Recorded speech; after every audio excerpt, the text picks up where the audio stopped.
27 binlikler demiryollarımızın en gizemli lokomotiflerinden biridir. Üretildiği ve kullanılmaya başlandığı yıldan itibaren 1980'lerde ıskat edilene kadar yalnızca 3 lokomotif olarak hizmet verdi ve şu an kendisine ait herhangi bir parça dahi kalmadı. Hatıralarımızda destansı ve dumanlı bir mitolojik anlatı olarak kalan DH-27.000'i biraz tanımaya çalışalım. Demiryolları lokomotiflerimizin dizelleşme politikası çerçevesinde önce D20.000 olarak bildiğimiz lokomotif ülkemizin ziyaretçisi olmuştur. 1960'lar itibariyle dizelleşme politikasına ağırlık verilmeye devam edilmiş ve yeni bir dizel lokomotif yollarımızda kullanılmak istenmiştir. Alman demiryollarının dizel lokomotif omurgasını oluşturan V200 lokomotifleri tanıtım amacıyla 1954-1955 aralıklarında Avrupa turuna çıkar. Balkan tanıtımı kapsamında Yugoslavya, Yunanistan ve Türkiye'ye gelir ve lokomotif 1955 itibariyle ülkemizde denenmeye başlanmıştır.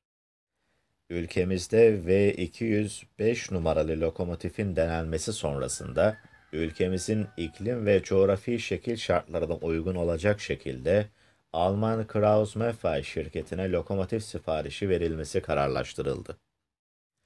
Her ne kadar V205 ülkemizde denenmiş olsa da siparişi verilen lokomotif görünüş ve özellik olarak V200'den ayrılıyordu. Görünüş, daha önce ülkemizde kullanılan D20.000'e benziyordu ancak ondan da belirgin şekilde farklılık taşıyordu. Lokomotife genel olarak baktığımızda kumanda kabini ortada yer alır. Kabin girişi alttan olup kabine içeriden 3 merdivenle çıkılır ve kabinin her iki yanında aynı anda çalıştırılabilen Maybach 1350 beygirlik güce sahip 2 dizel motor bulunmaktadır. Vitesli olarak kullanılır. Lokomotifler, motorları, şanzımanları ve yardımcıları kaplayan 2 uzun kaput ve lokomotifin ortasındaki 2 kaputu ayıran tek bir yükseltilmiş sürüş kabinin ile simetrik bir tasarıma sahip. Lokomotifler tamponların üzerinde 19.670 mm uzunluğundaydı, çalışır durumda 111 ton ağırlığındaydı ve bir buharlı tren ısıtma kazanıyla donatılmıştı. Lokomotiflerin maksimum tasarım hızı saatte 100 kilometreydi. Yüksek sıcaklıklardan -35 dereceye kadar ve deniz seviyesinden 800 metreye kadar olan irtifalarda etkin bir şekilde çalışacak şekilde tasarlanması istendi. Teslimattan önce lokomotifler, normalde V200 lokomotifleri tarafından işletilen yük trenlerini çeken Offenburg ve Villingen arasında ciddi şekilde kavisli ve kademeli yollar üzerinde test edildi. Lokomotifler 9 Ekim 1961'de Münih'teki Krauss-Maffei fabrikasından kendi güçleriyle Ankara'ya doğru yola çıktı.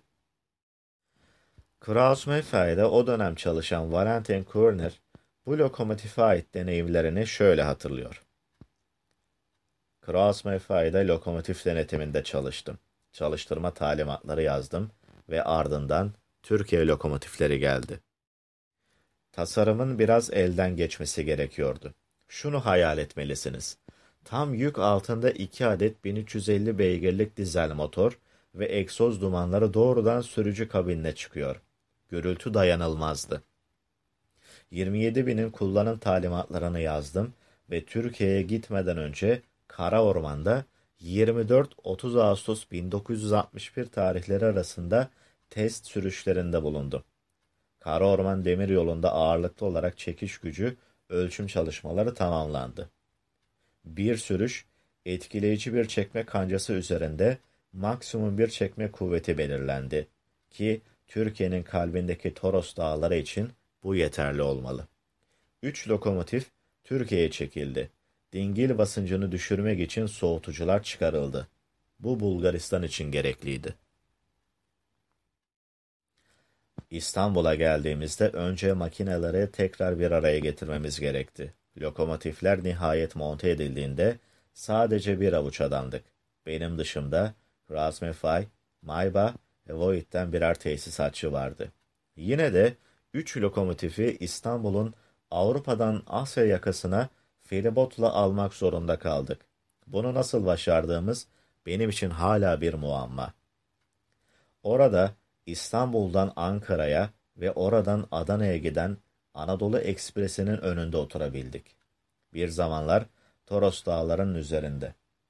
Çok sıkıntı yaşadık.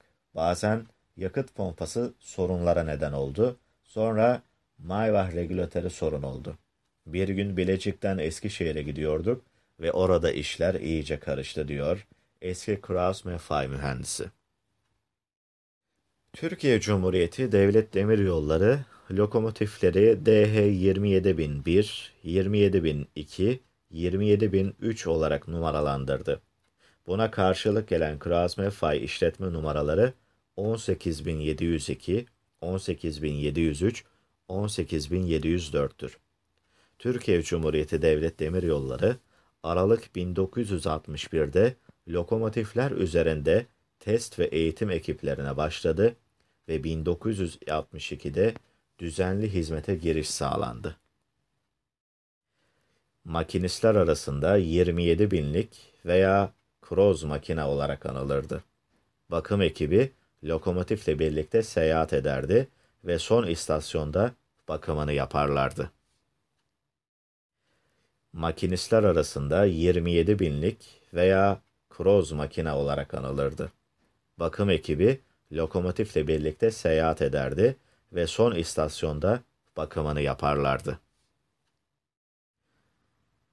1980'lere kadar kullanılan 27 binlikler için şimdilerde fotoğraflardan başka bir görüntü yok. Sadece lokomotifi kullanan demiryolu emekçilerinin ve lokomotifin çektiği vagonlarda seyahat eden insanların hatıraları var.